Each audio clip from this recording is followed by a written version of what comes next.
This is a letter in 2010, which means 15 years ago. 15 years ago. Okay, this is a message from within the Ministry of Defense. The second India-Indonesia Defense Cooperation meeting was held in New Delhi during 17th to 18th June 2010. During the visit to New Delhi, the Indonesian delegation was also programmed to visit BrahMos Aerospace office in New Delhi for discussions. However, the BrahMos Aerospace was requested to put off the visit since a final view is yet to be taken on export of BrahMos missiles. Wow. Although the Indonesian side did not raise the matter during the meeting, the feedback on this has been that we may have mistakenly given the wrong signals to Indonesia about our willingness to sell the missiles to them, since BrahMos missiles were shown aboard ships visiting Indonesia. Wow. And there have also been discussions between them and BrahMos Aerospace in this regard. Having regard to the position above, it is requested that no discussions on export of BrahMos missiles be pursued with foreign countries till the general issue of missile exports is decided. This has the approval of RM. RM is Raksha Mantri or Defense Minister. These letters suggest that the Indian system, the Indian national security system, was extremely timid or reluctant to provide clarity on the export of sensitive weapon systems to countries, especially if that said export had a China implication. And I'll quote something that Dr. Sivathanu Pillai, this is an on-record interview, this is not off the record, had told me in 2008. He said, I am clear which country we will supply first, how many numbers, when, etc. He was confident that he was going to get clearance to export. I am just waiting for the clearance and clear-cut instruction to proceed with the final discussions. My opinion is if we are not smart to export now, we will lose the market. The world will not wait for India. Competitors are already looking to make products that match ours.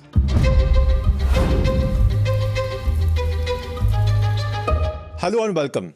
This is the 53rd episode of In Our Defense. Hi Shiv, how are you? Good, and gearing up for Aero India. Oh yes, going it's to happening be here very soon, yes. And I hear that this year we're going to have a lot of subject matter to talk about. And by the way, a good nugget to share with our viewers now is that many of our episodes are doing the rounds on Aero India groups right now. So, people are looking at those in terms of what are the things to look out for at Aero India. So, Nice. I've promised all of them that we'll do special episodes during the show as well. We definitely will. Yeah.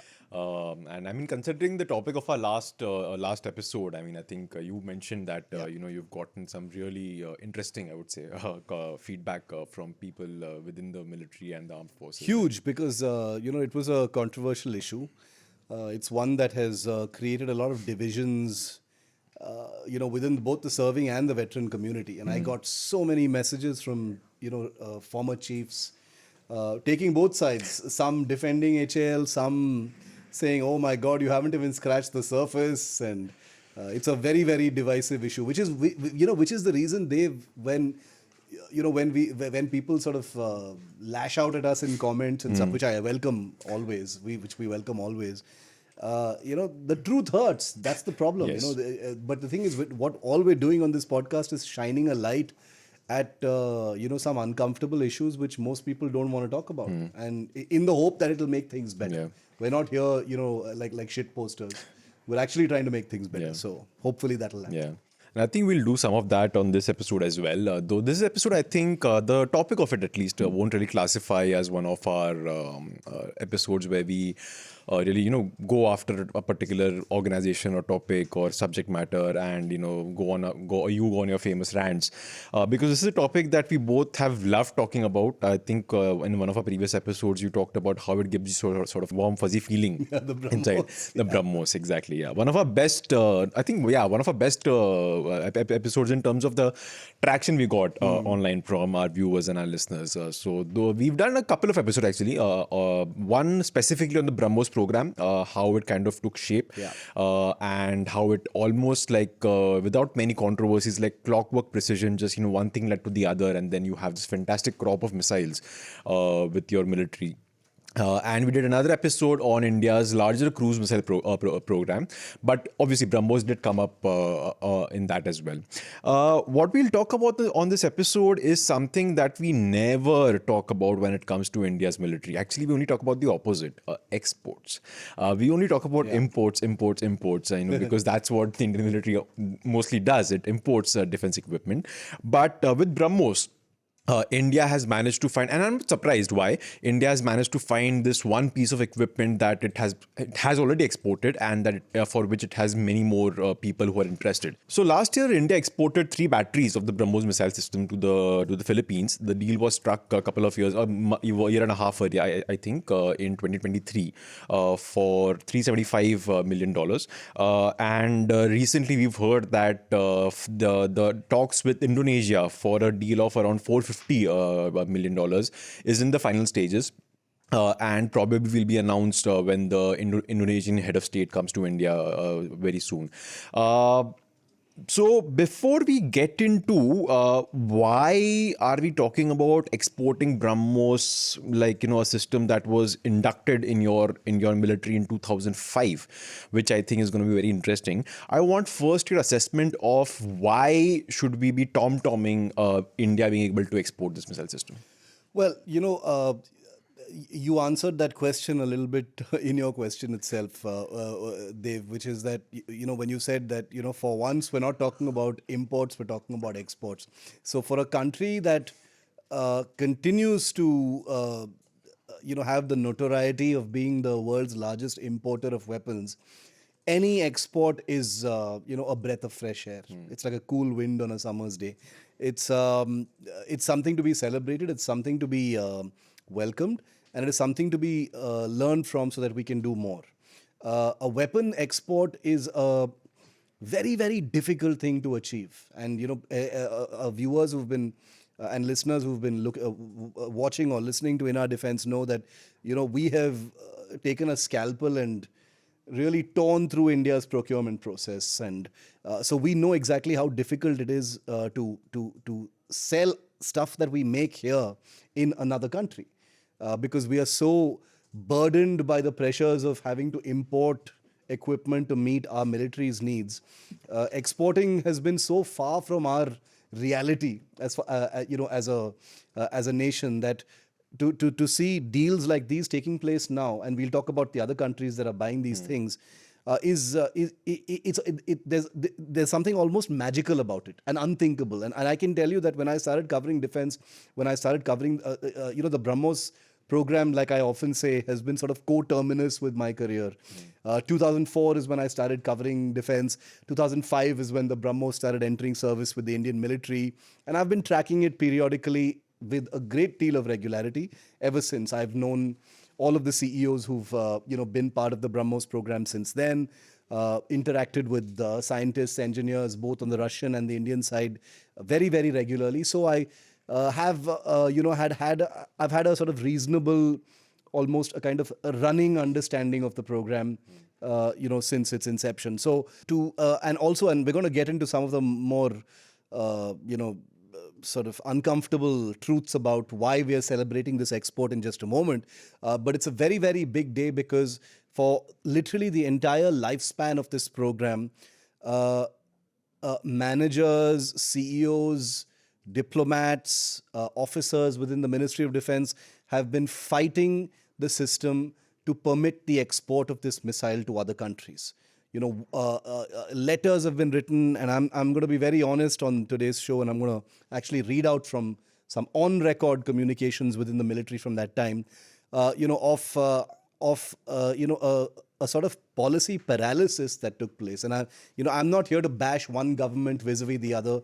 All governments have ups and downs, but under the sort of latter part of the UPA government, the kind of policy paralysis that plagued the system at that time, the national security system at that time, among much else, meant that the BrahMos kind of hit a roadblock despite having literally a queue of customers who were waiting to, either be briefed of the system or literally put money down and say, we need this system now. And the amount of time that has elapsed from then till now, we're talking about a decade and a half, Dave. And we've missed the bus in many, many respects. We've missed, valuable export chances. We've missed the ability to supply these missiles to countries which are strategically important to us. We have permitted countries like China and Russia to move in and fill that vacuum. We've been late reactors. We've allowed policy paralysis, specifically on the BrahMos, to mean that a credible, proven operational weapon system with the Indian military for nearly 2 decades now is only now starting to score those export orders. So 20 years after it was inducted into the Indian military, now we're talking about Philippines, and now the Indonesian deal that we're going to talk about right now is coming up. So it's a huge, huge thing.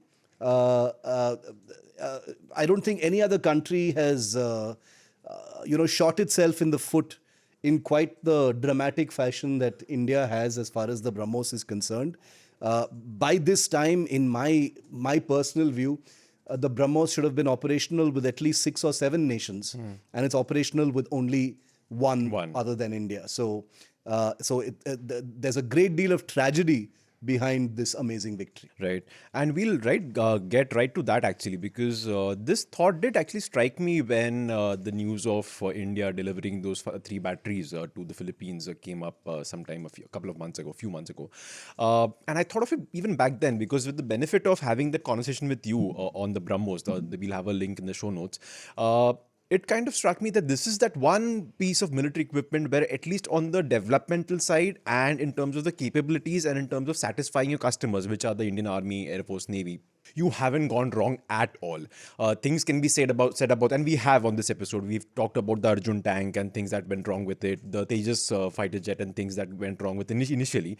But with BrahMos, and like that episode shows, there was not really even a single instance or incident where you could say, oh, hey, you kind of faulted over here. Yeah. So my point then, when India, Russia came together, BrahMos, most people would know, is named after Brahmaputra in India and Moskva, both rivers, Moskva in Russia, and set up this joint venture, set up this firm. I'm pretty sure there must have been some idea that, if we succeed, obviously we will fulfill the Indian military's needs, but we'll also kind of get customers and, export it to other countries and make more money out of it and, get that money for more development, etc., stuff like that. 2005, like you said, were the first inductions of the missile into India's military, and the deliveries happened in 2024. So what's gone on for so long? So, nothing tells a story like certain hard facts. So I'm going to read out from a couple of letters that were accessed by journalist Ashish Singh, who's a friend of mine. He's a well-known journalist. He had put this out a couple of years ago to illustrate the policy paralysis that plagued specifically the BrahMos program, a decade ago. And then I'm going to also quote from an interview that I had done in 2008. Wow. 2008, Dev, with Dr. Sivathanu Pillai, who was then the CEO of BrahMos Corporation, the joint venture BrahMos Corporation. Okay, so here are the facts. India exported the BrahMos, like you said, for the first time in 2023, started supplying them in 2024.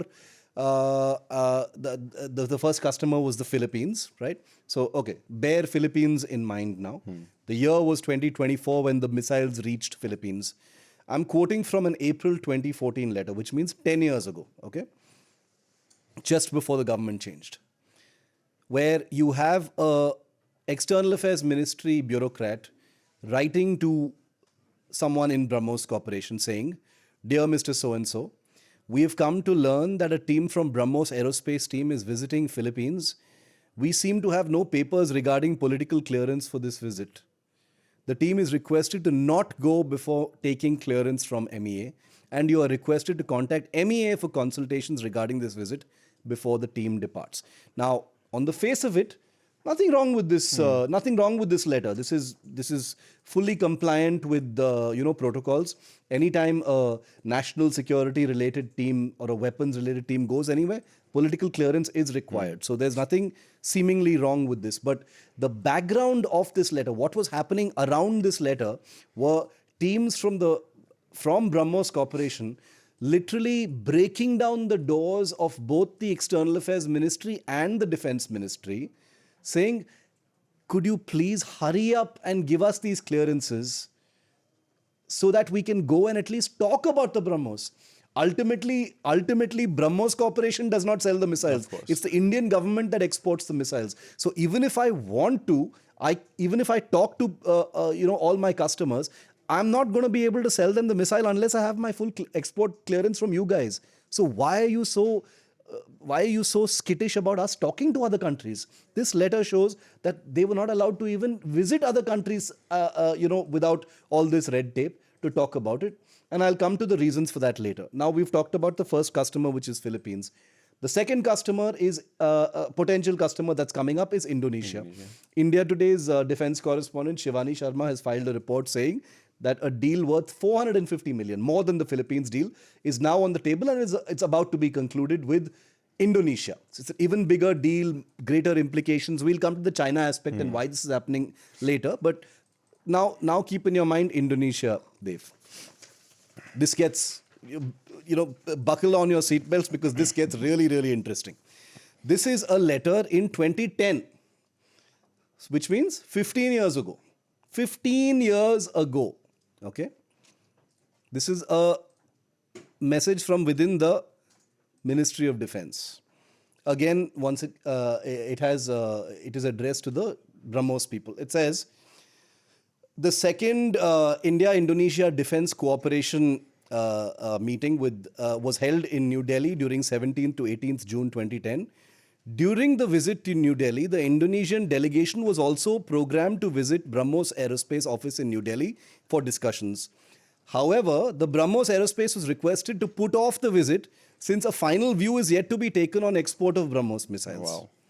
Although the Indonesian side did not raise the matter during the meeting, the feedback on this has been that we may have mistakenly given the wrong signals to Indonesia about our willingness to sell the missiles to them, since BrahMos missiles were shown aboard ships visiting Indonesia. Wow. And there have also been discussions between them and BrahMos Aerospace in this regard. Having regard to the position above, it is requested that no discussions on export of BrahMos missiles be pursued with foreign countries till the general issue of missile exports is decided. This has the approval of RM. RM is Raksha Mantri or Defense Minister. So I have a whole file of these, believe me. So I have taken the example of the existing debut customer of the BrahMos, and I've read out a letter that came in 2014, 9 years before that export happened, where they were saying, Bhai, Philippines mat jao, humko pata nahi hai ki whether we can sell them the missiles or not. The second letter is 15 years ago, where they've said, hello, excuse me, please don't show any willingness because we don't have any policy on whether we can export these missiles or not. So it was a paralysis of a almost ludicrous kind. Now, a logical person or a reasonable person would argue back saying, why are you casting aspersions on what the government of the day's reasons were? There may have been many reasons, and there are many things to consider. A, obviously you can't export without a proper policy. B, there may have been some geopolitical reasons why you did not want to. The UPA government of the day was very reluctant to bare its teeth at China. Exporting the BrahMos to these countries would have been seen as a belligerent move as far as China is concerned. You hear the BJP government of today constantly say the UP government was very timid when it came to China. They never, made any bold moves against China, etc. I don't want to get into that political tutu meme, but these letters suggest that the Indian system, the Indian national security system, was extremely timid or reluctant to provide clarity on the export of sensitive weapon systems to countries, especially if that said export had a China implication. And if you export any weapon to a country like Philippines, Indonesia, Malaysia, Vietnam, the only country it implies anything with is China. Yes. Because all of these countries have territorial pangas with China, right? So therefore, you had a situation where for the better half of a decade and a half, BrahMos was sort of sitting and watching customer after customer, country after country, have its military requirements serviced by someone else. You would have China, or in some perverse cases, even Russia, even though the BrahMos is an Indo-Russian missile, where the BrahMos was being offered to another country, Russia would swoop in from the back door and offer them some other missile and say, "Ye le lo, inka policy paralysis ke wajah se kuch nahi hone wala hai." So you've had situations like that, believe me. So it's a very tragic tale, and the policy paralysis was most definitely political in nature. It was also there was also a national security element to it because India had never exported weapons before that. So there was a sense of feeling around in the dark. There was no confidence. There was no confidence in the system to to export systems. There was a kind of systemic timidity and reluctance to be seen as a country that exports weapons because India has always stood for peace. India has always stood for non-proliferation. India has always stood for, as opposed to China and Pakistan and North Korea, a country that is not involved in, in disturbing the, strategic balance in the region, etc., etc. But the rise of China has been taking place while you've been twiddling your thumbs and wondering whether to allow your poor BrahMos team to visit Philippines. While Indonesia has been visiting your ships, looking at the BrahMos, being impressed by it, you've left 15 years pass and allowed all those territorial disputes to become what they are today, larger than life. They've become existential issues for countries like Vietnam and Indonesia. And therefore, the essence of the BrahMos in many ways has missed the train. We welcome the Philippines deal. The Indonesia deal is excellent. Hopefully, this will open doors for the deals that have been stuck for many years with Vietnam and others. But a capability that comes too late, in some ways, is useless. I'm not saying that China, has occupied all these territories and nobody can do anything about it now. That's not true at all. But I'm just saying that imagine if this had been done 15 years ago. Just imagine all the strategic permutations, both in the Indian Ocean, both in the Himalayas, both in Ladakh, elsewhere. If the great game in Southeast Asia was played with a much greater degree of confidence, with a greater degree of self-assuredness, which India simply did not have. And that has changed. And lest anyone think that I'm only bashing the UPA government, please remember that under this government, it has taken a decade for them to do this. This government came to power in 2014.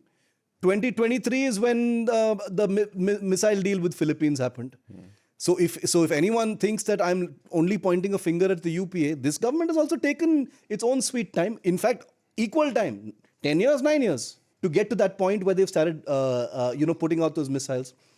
Now, we can also sit here and say that the 2020 standoff in Ladakh is what has changed things suddenly. Now that China centricity, as far as India's national security perspective, is what has, given us this confidence and this, this ability to take these tough decisions as far as China is concerned.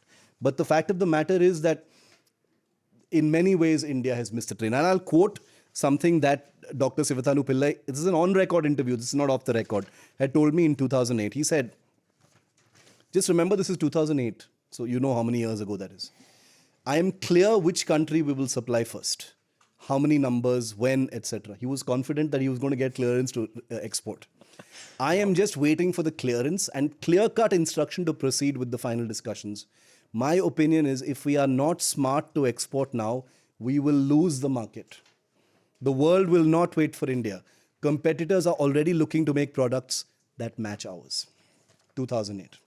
Wow, that's quite the story you've told us right now, because I think a lot of this, most of it, it's been reported, like you said. This is an interview that you've done yourself and you have it out there. The other two memos that were accessed were done by one of your friends, so it's all probably out there. But no one really talks about it that much. So it's quite it's a good topic then and good timing that we chose to talk about this topic. But just to sort of extend the point on when you said about China, the China standoff may have kind of pushed the government into sort of exploring this avenue of exporting BrahMos to these countries. If you remember, when we talk about China, we've always talked about how China, the 2020 standoff is sort of when the Indian military took this very major shift in its approach and its organization capabilities and how it is placed along the LAC vis-a-vis the LOC against Pakistan. that was a straight trigger. However, like we've discussed several times, that military analysts, military veterans, and people within the military who were serving back then had long warned that, it is China that we should be focusing on. They had been trying to convince governments, Yeah. ministers after ministers, that हमें वहाँ focus करना चाहिए, यहाँ नहीं. It finally happened because of the standoff. Was there something similar happening with BrahMos as well? Like there were the people within the system trying to convince the governments that, do this export. It will benefit you in the future, not just in terms of money. I mean, Yeah. so this is not about money like you've been talking about, right? Yeah. This is about the strategic impact that deals like this have, and we'll get into that part in a short while as well. But was that not happening, or was that happening and the government still was clueless about what to do? I don't wish to sound unduly harsh, but there is a thing called strategic stupidity. There is a thing called strategic myopia. There is a thing called inertia, strategic inertia. And all of these most definitely plagued the latter half of the UPA government for various political reasons. I don't think they were. I don't think the UPA government was in some way lesser in terms of its understanding of the world, but it most certainly was much more reluctant to take hard steps in doing things. There is no doubt at all that the world has changed dramatically between that government and this government. Many things have happened. There has been the COVID pandemic. There's the standoff. There is the great game in the Indo-Pacific. There is the huge coming together of India and the United States, which actually started happening under the UPA and Manmohan Singh. There is, there are all these territorial issues that are happening in Southeast Asia, which the BrahMos is now part of.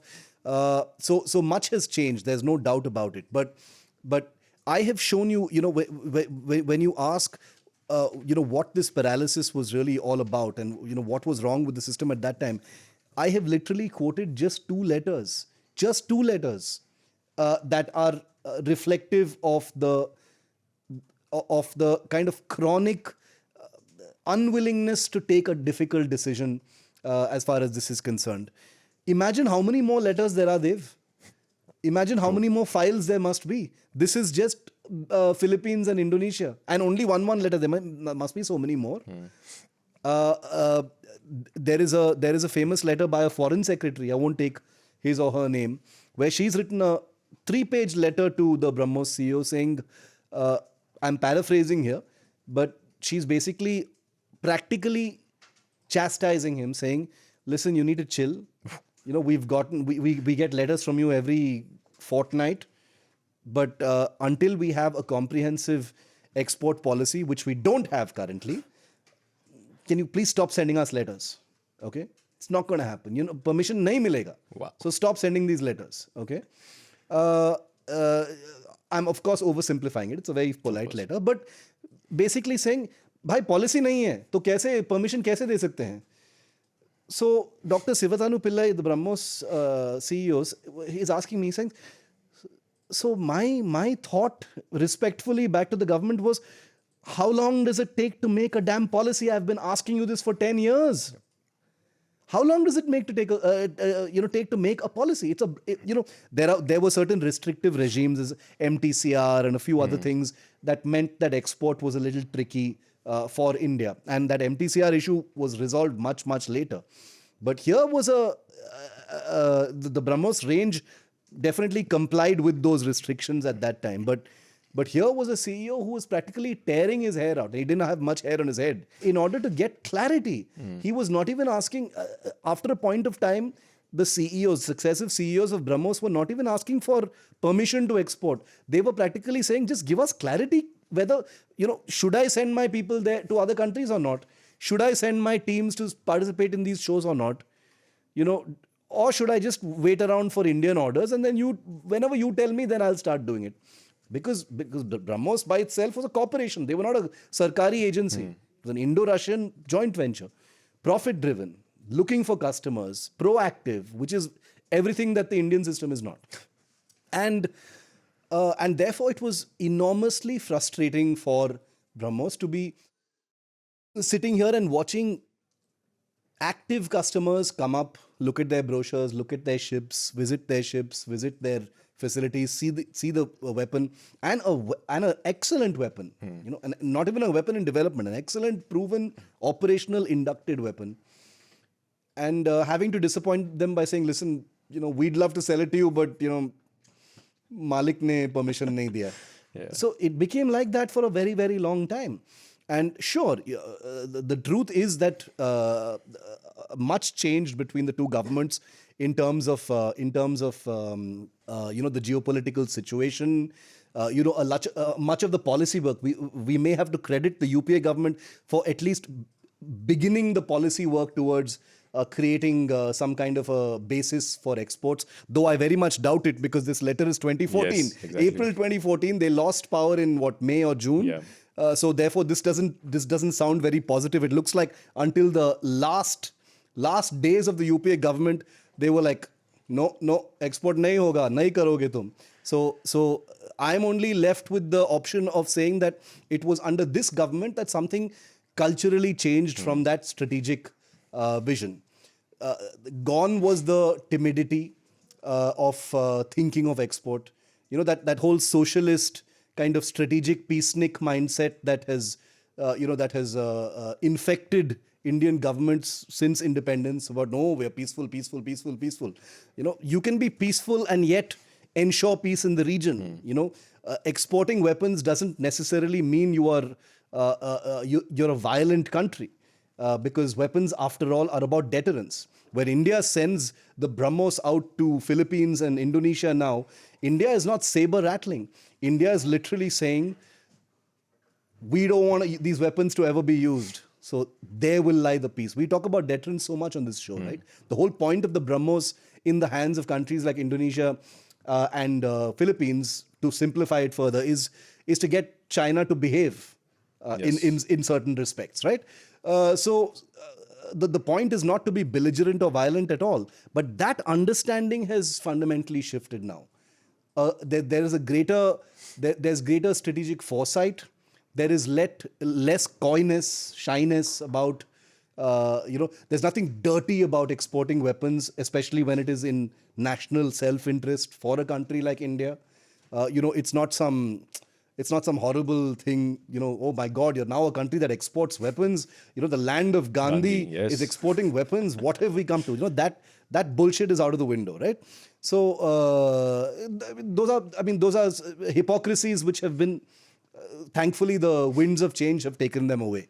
What has also changed is the speed with which decisions are taking place. So even though the Modi government has taken 9 years to conclude a deal with Philippines, which we know from this letter, Philippines was interested in it from that time, from at least 9 years ago, if not earlier. Credit should be given for that. Credit should be given that a customer who first expressed interest 9 years ago, you've still been able to close a deal with that country. That's commendable. And it's credit to India's foreign services, the Ministry of Defense, the government, whatever it is. But the Indonesian deal now that's coming up shows that there is aggression. You've just done one deal, now you're pushing through another deal. After Indonesia, you do know that Malaysia, Vietnam, Brazil, certain other countries are also in the waiting room, waiting for this for these weapons as well.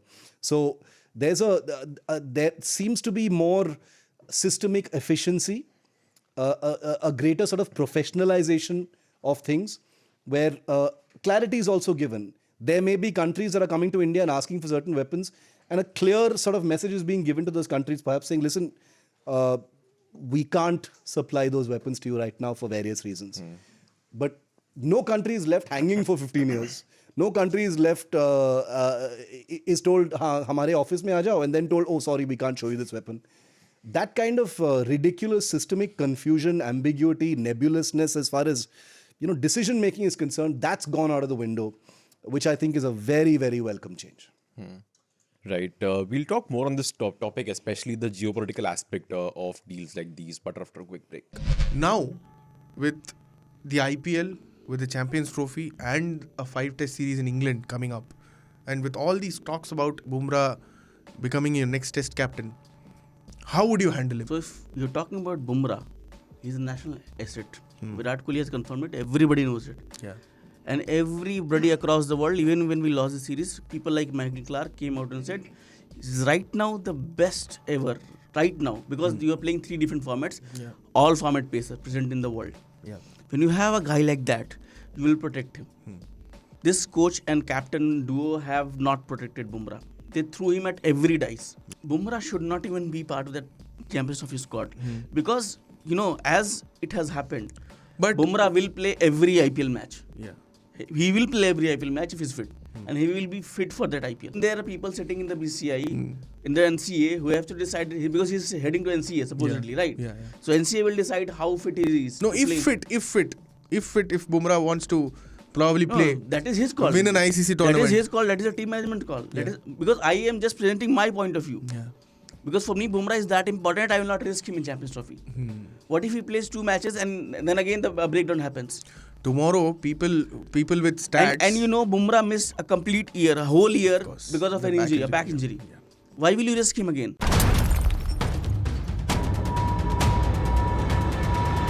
Welcome back. Shiv and I are discussing the BrahMos missile system, and not the system per se actually, the fact that India has had landed an order to supply it to the Philippines a couple of years ago.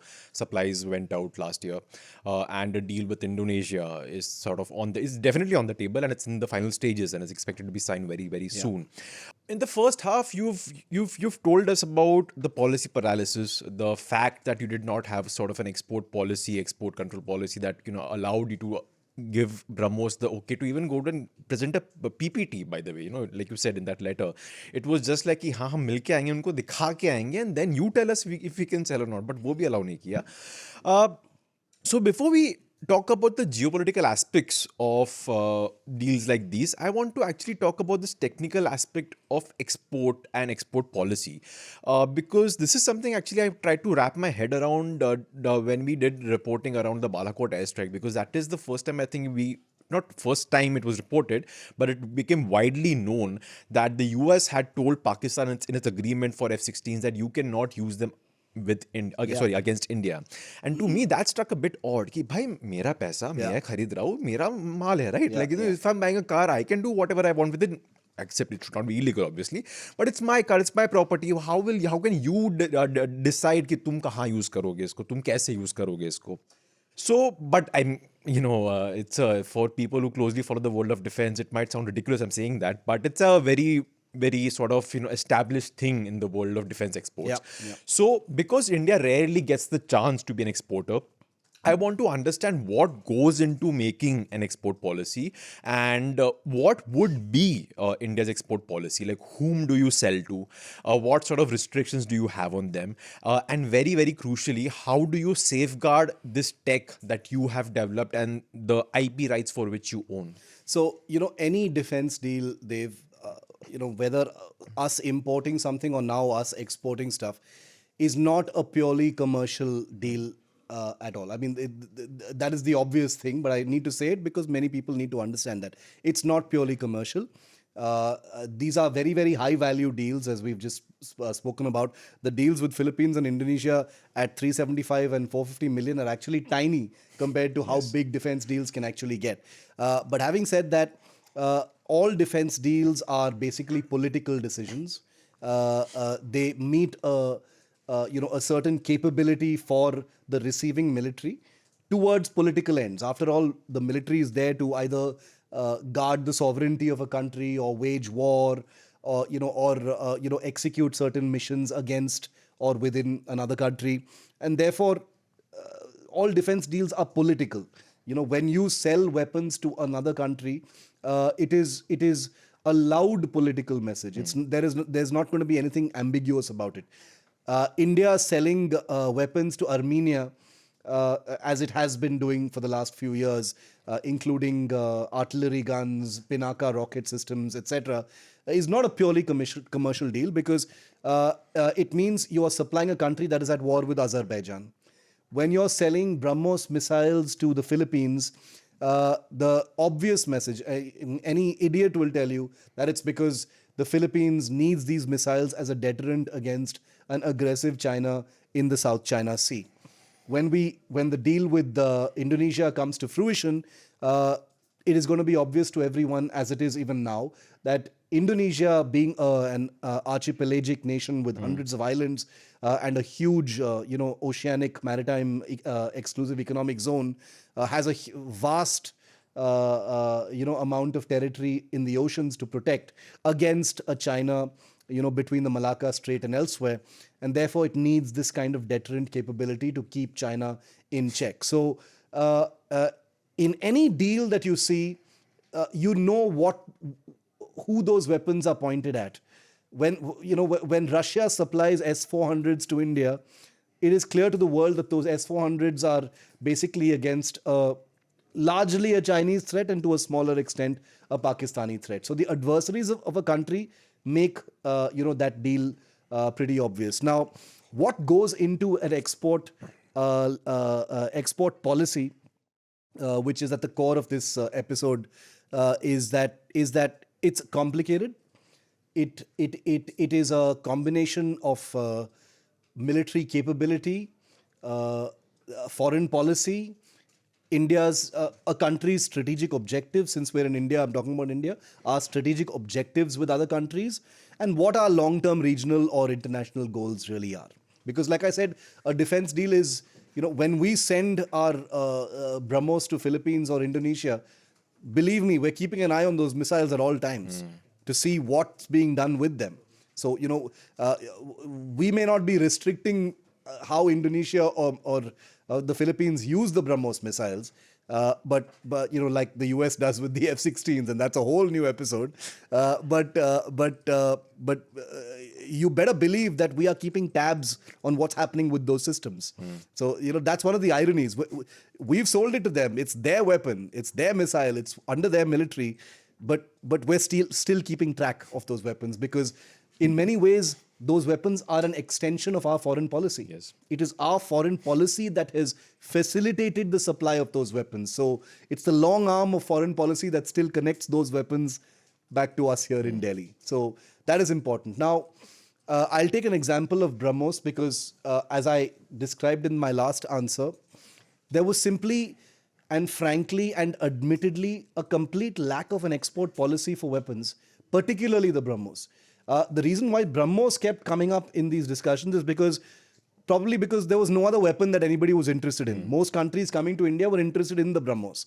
The Tejas wasn't ready. Many of the other weapon systems that we see right now being exported to Armenia and other countries were simply not, at a stage of maturity where they could be exported. And therefore, the BrahMos was ready, operational, inducted, and therefore everybody wanted it. Plus, it was an advanced capability. Again, I shall quote from my article in 2008, where BrahMos Corporation, at a time when India had almost no export policy, was doing the work of the government. BrahMos by itself had created a white paper saying that here is an export policy you can consider for the BrahMos. Since you guys are sitting on your asses and not and have written us letters saying export policy nahi hai, export policy nahi hai, export policy nahi hai, chalo hum thoda kaam kar dete hain aapke liye.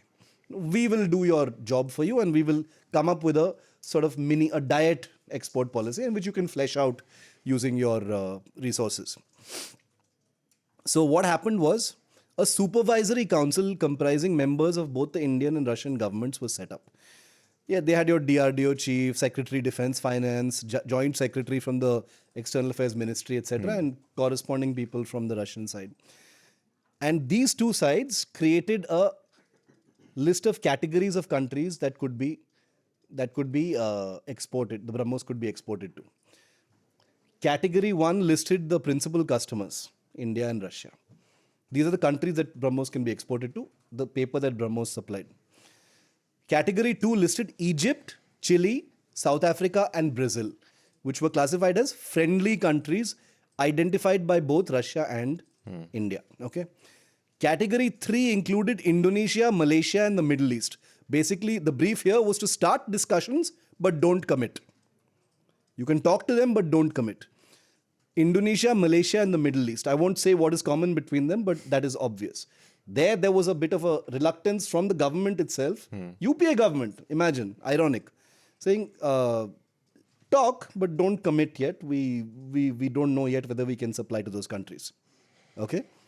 And category 4 was shipbuilding nations, where BrahMos could discuss weapon integration packages for their final warship products. This document was presented to the Cabinet Committee on Security almost 2 years ago, according to my article. My article is written in 2008. So 2 years ago means 2006. 2006 is when this mini export policy was given to the Ministry of Defense. Till now, that is at the time of the writing of this article, 2008. Till now, there has been no response. There is nothing official on which countries BrahMos can be sold to. Defense Minister A.K. Antony in 2008 has now ordered the BrahMos CEO to give him a fresh paper through DRDO on the country's plan. Basically, a proposal on the original proposal submitted to the Cabinet Committee on Security. And now the BrahMos CEO is still working on this document and will submit it shortly. So it's like 2 years after supplying the whole thing, the government, the MOD has basically come to him and saying, can you give me another report now? And report on that original report and see the feasibility of executing that. It is infuriating. It's infuriating. Now, people from that time will, I'm sure, in their WhatsApp groups turn around and say, how can you even begin to understand the complexities of weapons export? I acknowledge all that. There must have been geopolitical, diplomatic, and other things. This is not a Three Musketeers story where you do everything impulsively and isko chahiye missile, de do unko, badhiya hai, and all that stuff. It doesn't work like that. There are systems, there are protocols. The question is, why did it take so long to build those policies and protocols? Which answers your question. If BrahMos, of course, BrahMos's remit is not foreign policy, it is not strategic policy. Your damn job is to build the damn missile and deliver it to the customers. But so desperate were they and frustrated by the fact that there was this almost plague-like paralysis over clarity on how to export the missile. They were saying, we will create the policy for you, which is what they did. And that has started coming to fruition. And I think that is what has changed. Yeah. Man, that's crazy. I mean, you have a blueprint key. Just build on this. This is the building block I'm giving you, foundation stone, and just build on this. The policy was, I think, if I remember correctly, I had a copy of it many years ago. The policy that BrahMos, the white paper that BrahMos supplied to the Ministry of Defense was about 80 pages long. Wow. I had a redacted version of it because much of it was classified. It was a very, very detailed study that was supplied, saying that for your consideration, you change whatever you want, but this can be the starting point. Didn't happen. Right. Moving on the similar tangent. I might end up sounding as though, I'm somebody who just does not understand geopolitics at all. But I still want to ask you this, because the idea of you exporting a missile system or any a piece of defense equipment to a country and that being part of your foreign policy is very abstract to me. For example, you said, these missiles will be pointed towards or against China. Philippines, Indonesia, Vietnam, etc. They can get missiles. It's not as though BrahMos is the only missile in the world. There are many companies who make missiles. So if they feel need, they can obviously buy a missile or two from somewhere and, have them positioned. So your goal of having some sort of, missile pointed towards China in a country that is friendly because of your other diplomatic negotiations, that is sort of fulfilled. So how does... just break it down to us. How does having your piece of military equipment exported to a country and being placed on their soil give you diplomatic heft and give you an advantage against, let's say, China in this case? So, very good question. So, the reason for that is if you boil down the great game that is being played in the Indian Ocean, Indo-Pacific right now, in our part of the world, South and Far East, the two Asian giants are only two. There are only two Asian giants. Vying for strategic space in Asia. One of those countries is okay sharing strategic space with the other. One of those countries is not okay sharing strategic space with the other. I don't need to say which is which. Now, all of the countries in Southeast Asia, want a peaceful existence because they exist in a very, very important part of the world.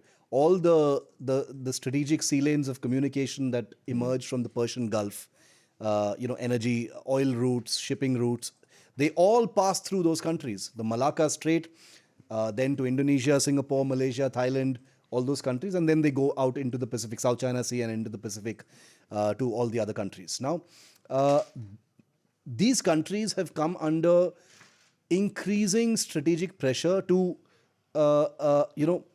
choose a side. Okay, there is pressure to choose a side. Choosing a side is like, nobody wants to choose a side. No country wants to choose a side because there's something very black and white about it. But all of these countries, or I should say most of these countries, including Philippines, Indonesia, very notably Vietnam, have been facing an increasingly belligerent China in the South China Sea and in the oceanic domains of that area, where China has been testing them territorially over and over and over again. It has been testing them, with research vessels, with warships, with quote-unquote fishing boats, with submarines, whatever it is. It has been, playing the long game and testing the preparedness of all these countries, because China, as we've said so many times in previous episodes, has an almost insatiable appetite as far as territorial, strategic presence is concerned. And we are facing the same thing in the Indian Ocean region, Indian Ocean right now. So when these countries have been under pressure to quote unquote choose a side, which nobody wants to actually do, India is the most stable of the two countries.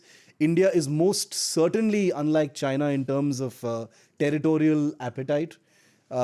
India has a blue water navy in terms of sending its ships out, but it has zero territorial conflicts with any country apart from China and Pakistan. India does not desire maritime domains of other countries. India has friendly maritime relations with its immediate neighbors. There are small frictions here and there with Sri Lanka, but apart from those, there are no major disputes of any kind that India has with any other country. And therefore, India is seen as a stabilizing factor. India is seen as a reliable partner. India is seen as a net security provider in the region as far as not just military security is concerned, but humanitarian relief after the tsunami, what happened after that. All of those things are concerned. And therefore, India is basically just seen as a much more, long-term, predictable, sustainable sort of security provider and friend in the region than China.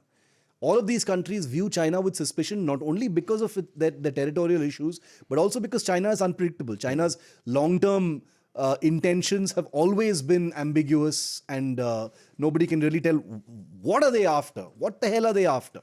Is it just hegemonic? Is it territorial? Is it something else? Is it to teach the US a lesson? Is it only about signaling? Is it about mind games? There's this, and they love that ambiguity. They revel in the world not knowing what the hell's going on in China. They love that. So in that scenario, these countries have made a choice. They've made a difficult choice, especially because they're right there in the shadow of China, to make these important and sensitive connections with India. And exporting a missile is bloody hell the most sensitive decision you can make, because that is blood for blood. That is like that's weaponry, right? That's something that can hurt China, that can hurt Chinese ships. It gives Chinese commanding officers of ships, something to think about when they send their ships out, etc. So therefore, it's a belligerent move. But India has always held that the intention is not for these missiles to be used. The whole idea is for these missiles not to be used in order to create strategic balance and allow these countries like Philippines and Indonesia, which are much smaller than China, much less equipped, much smaller militaries, much smaller GDPs, etc., to at least feel a sense of security, a small sense of security. Nobody is saying that a handful of batteries of BrahMos missiles is going to solve all your strategic / military issues as far as China is concerned. But these are all pieces of the larger preparedness puzzle, as it were. And therefore, India being the provider to these countries means that our foreign policy has achieved a sense of maturity. It is no longer going to be one dog barking and the other dog just sitting and not doing anything about it. It's no longer going to be, the dragon breathing fire and the elephant, timidly sitting in a corner. India sees the strategic value in establishing its presence, in having its echo in other countries. in having its foreign policy reflect in the actions being taken by countries like Philippines, Thailand, Vietnam, soon Malaysia, now Indonesia as well. It sees great value in that because it knows that ultimately these relationships in Asia are going to be about strategic stability. You know, the value of deterrence is of enormous importance when it comes to China because there can be no assurances as far as China is concerned. We've done an entire episode on the issue of trust. Yes. None of this is dependent on trust. It has to be based on mutual security, mutual deterrence, the fact that there is a balance in the region and therefore everyone can not have to look over their shoulder and carry on with their real work instead of worrying about what's going to happen. And that's where India comes into the picture. Right. Right. Final point to end this show on sort of taking a broad view of India's ability to export in general. For one thing, I mean, what's BrahMos' competition, by the way, in the global missile market? Who does BrahMos compete against?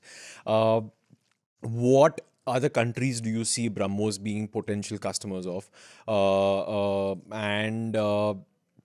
Apart from BrahMos, what other weapon platforms India is developing, has developed, where you see potential, where you hear chatter, where you're in your conversations with people within the government or the military or those or DRDO, etc. Have you heard talks about, okay, this is something we might consider exporting, etc. So where do we stand in terms of, okay, now you've entered the export market with BrahMos, like you said very very rightly. So these are very minuscule deals when you look at the actual deals that we and then you just look at the deals that India signs for imports. I mean, that'll give you an estimation of the size of those deals. So maybe 5, 10, 15, 20 years down the line, where do you see India standing as an exporter of defense equipment in the world? So I'll answer your first question first, which is what are the other products that are similar to the BrahMos and what does the BrahMos compete with? And that's a very good question because the BrahMos is actually quite unique in its capabilities. There are one or two systems like it, and not surprisingly, they are Russian. The Onyx, we've seen them being used. The Yakhont/Onyx is a missile of which the BrahMos is actually a derivative.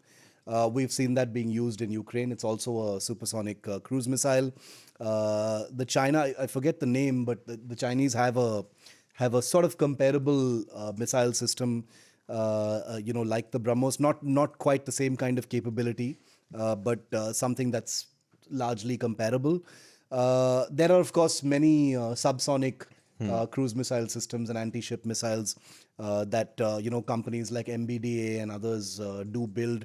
There are ship-launched and submarine-launched sea-skimming anti-ship missiles, which both Russia, Europe, and the United States all build. So therefore, there are all these different options. So if you're looking for a kind of precise kind of competition, it isn't really that. But what makes the BrahMos unique is that it, by virtue of its incredible speed and its guidance system, it's difficult to detect and shoot down. And therefore, before you've even had time to react, it's impacted impacted the target, and that's its main sort of USP. But the reason why the BrahMos program is also exciting is because the BrahMos 2 is going to be a hypersonic system. That's been in development for a while now, and I think that the time taken to sort of get it to maturity is reflective of the complexity of the technologies involved. And we've done an episode on hypersonics before this where we've explained some of those complexities in detail. But the BrahMos is has flexed very, very well because it's a true tri-service weapon. It's fully operational and in service with many warships of the Indian Navy. There are many Indian BrahMos regiments with the Army, land-based regiments. It's there with the Air Force. It's there on the Su-30. There have been plans to make a sort of BrahMos Mini or a BrahMos M, which is a kind of miniaturized version of the missile, so it can fit on the actual wings and not on the belly hard point of the Su. So there are all these things that are happening, and hopefully we'll see fruition in some of them. Now, apart from the BrahMos, and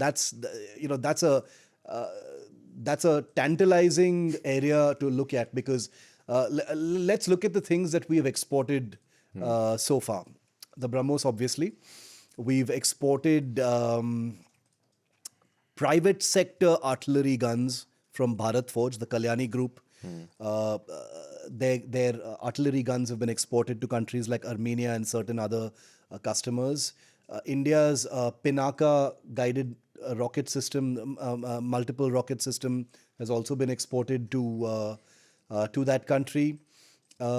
Many different kinds of electronics, from radars to missile warning systems to electronic warfare jammer systems, etc., have been exported to many different air forces in the world. The Malaysian Air Force has wanted certain equipment for the Su-30 from India, which we've been exporting to them. So there are all these things, but some of the things that are being pitched to foreign customers include the Dhruv helicopter. Dhruv had a very unfortunate and needlessly bad time with its biggest export customer, which was Ecuador, many years ago, when they grounded all the helicopters and they cancelled that deal because many of them crashed for various reasons. The Dhruv is having problems even now. They're grounded right now in India, which is sad. And they likely won't be flying during the Republic Day parade. But the Dhruv continues to be an important export item, as it were. Though the current sort of cloud around it might affect that a little bit. The Tejas is being seen as a very, very credible exportable aircraft. The HTT-40 trainer aircraft, I don't see why it can't be a very, very good low-cost recreational aircraft / trainer. If HAL plays it right. The HAL's new light utility helicopter, which is coming up, would be a fabulous helicopter once it finishes all its certifications. Could do it. The Tata DRDO Kestrel, the eight-wheeler amphibious vehicle, which is now in Ladakh. We're getting the Striker from the United States. We've done an episode on that, which we shouldn't because the WAP is so good. That is a fabulous export item in my view. The Zorawar will be an amazing export item in my view once it is proven and inducted. And Indian radars, and we will do a full episode on this, because Indian radars, sonars, sensor systems have always been really, really good, really, really top-notch, ground-based systems. And those have been exported in small quantities here and there, but there have been no big sort of deals. So India is still not seen as a kind of technology provider for these things. Like, for example, many of India's warships, the main MF Star radar is an Israeli system. Israel is considered the past master when it comes to aircraft and ship-based radars. So India needs to find that niche. What is that niche going to be? We don't know just yet. Supplying people with artillery guns and multi-rocket systems and aircraft and helicopters is all very well. It's very competitive. It's difficult. But I think the time has come now for India to get into a much more forward, future-ready kind of capability where India is not necessarily jostling for space and actually leverages our own capabilities, swarm technology, drones. AI, software-powered military systems and combat systems. I think there's a sort of launchpad opportunity right now before the world changes again, and neural network technology we've touched upon this when we talked about loyal wingman drones and manned-unmanned teaming. The United States is by far the big daddy of that technology, or the big mama of that technology, but I think there's a great opportunity for India to get into that. And once that happens, you penetrate basically every potential customer there is on earth if you build or invent something that nobody else has. And I think looking at the startup ecosystem that's there right now, they don't need to worry about what the US is doing. They can do it sitting in Telangana or Karnataka or wherever it is and still, swim with the sharks. Yeah. It's a fantastic point, actually, talking about how you should leverage just what you're best at, Yeah. and sort of basically not create a monopoly per se, but like be the go-to person. Like, Yeah. अगर आपको ये चाहिए, India से better कोई नहीं दे पाएगा. And don't share it with anyone for love or money. Yeah, exactly. I love how you mentioned Tejas in that list of potential export items, and I just thought that your friends in the Air Force will be like, "भाई पहले हमारे तो बन जाए फिर तो export करना है I यार." know. But the Tejas has competed in tenders with in Malaysia, in I think it was Kuwait or somewhere else. There have been actual contests where the Tejas has competed, so that's the reason why I mentioned it. But yeah, the Air Force would be like, "Bhai, please." Thanks, Shiv. A fantastic episode, and I loved the information that you were able to give us on this podcast, because I think, like I mentioned, it's been reported but not widely known, and I think it's something that, like you said, we use this as a platform to sort of shine the light on things that are quite ugly when it comes to India's military setup. Even though there are lots of things that are very good, which is the BrahMos missile itself. So thanks once again, Shiv, and thanks as always to our viewers and listeners. Keep commenting. We love the comments that you give us. Like Shiv said at the beginning of this episode, some of you also tend to sometimes lash out at us, which is completely fine. But I've also noticed that a lot of you actually get into a sort of a very healthy sort of debate in the comment section, and we love reading those. So keep going on. Yeah. That's it for this week's Defense Dose. For more, tune in next week. Till then, stay safe and do not cross any boundaries with your passport. Bye bye.